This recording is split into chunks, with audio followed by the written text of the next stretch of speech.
नमस्कार मंडळी. तर आज आपण किचनमध्ये पायनॅपल पासून मुरांबा बनवणार आहोत किंवा पायनॅपलचा जामही तुम्ही म्हणू शकता किंवा रसातलं अननस असंही म्हटलं जातं.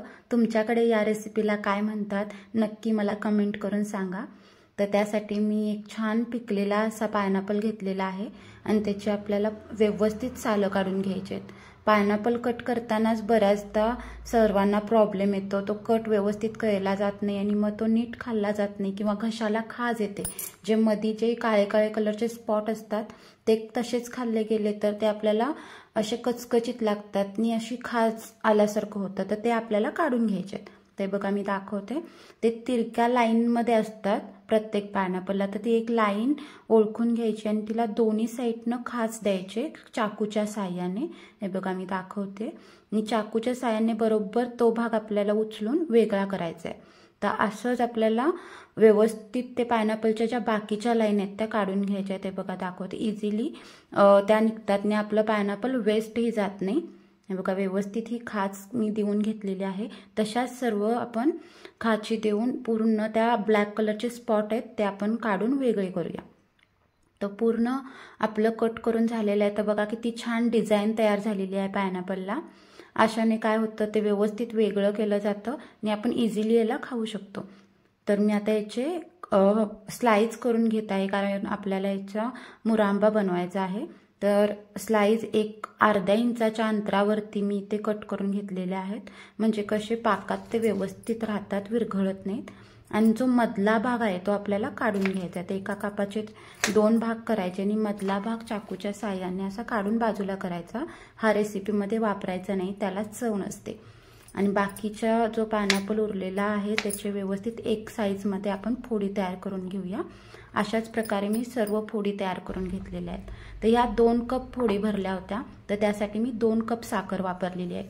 मला इथे पाक भरपूर बनवायचा आहे म्हणून मी सेम साखर वापरली. तुम्हाला पाक कमी हवा असेल तर तुम्ही अर्धी साखर वापरली तरी चालेल. तर ही साखर आहे ती पायनॅपलच्या फोडींना व्यवस्थित कोट करून घ्यायची, व्यवस्थित मिक्स करून घ्यायची. म्हणजे पायनॅपलचा जो रस असतो, ओलावा असतो, त्याने साखर व्यवस्थित विरघळली जाते. हे बघा आता आपण झाकून याला तासभर असंच ठेवूया.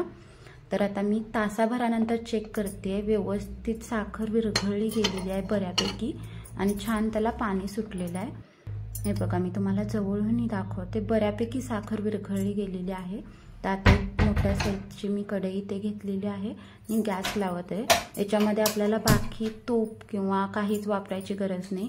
जे बॅटर होतं ते डायरेक्ट आपण कढईमध्ये ट्रान्सफर करायचं आहे. बघा काही साखर खाली तशीच राहिली होती तर ती पण पुढे गॅसच्या ह्याने विरघळली जाते. तर सर्व बॅटर मी कढईमध्ये घातलेलं आहे आणि आता त्याला छान उकळी आणू द्यायची, साखर विरघळू द्यायची आणि मग त्याच्यामध्ये केसर घालायचं आहे. केसर घालणं ऑप्शनल आहे पण कलर छान येतो. तर केसर घातलेलं आहे मी 2 चमच आणि एक अर्धा चमचा ह्याची पावडर घातलेली आहे वेलचीची. ती पण तुम्ही घातला नाही तरी चालते कारण पायनॅपलला स्वतःचा स्मेल छान असतो. ते बघा पाक असा पूर्ण घट्ट आपल्याला नको आहे. तार तयार तरी झाली पाहिजे पण ती पटकन तुटली पाहिजे. तार तयार होऊन राहिली नाही पाहिजे असा पाक ठेवायचा आहे. त्याहून जास्त पुढे पाक नेला तर साखरेचे क्रिस्टल बनतात पाकामध्ये. ते बघा पूर्ण ते बॅटर आपल्याला थंड करून एका काचेच्या बॉटलमध्ये भरून ठेवायचं आहे. एकदम सोपी साधी रेसिपी आहे पण खायला खूप छान लागते, आंबट गोड अशी. तर नक्की ट्राय करा आणि तुम्हाला माझ्या रेसिपीज आवडत असतील तर रेसिपींना लाईक करा, ट्राय करा, कशा झाल्या कमेंट करून सांगा. माझ्या चॅनलला सबस्क्राईब करा, बेल आयकॉन दाबायला विसरू नका. मी अशाच रेसिपींसोबत पुन्हा भेटू. धन्यवाद.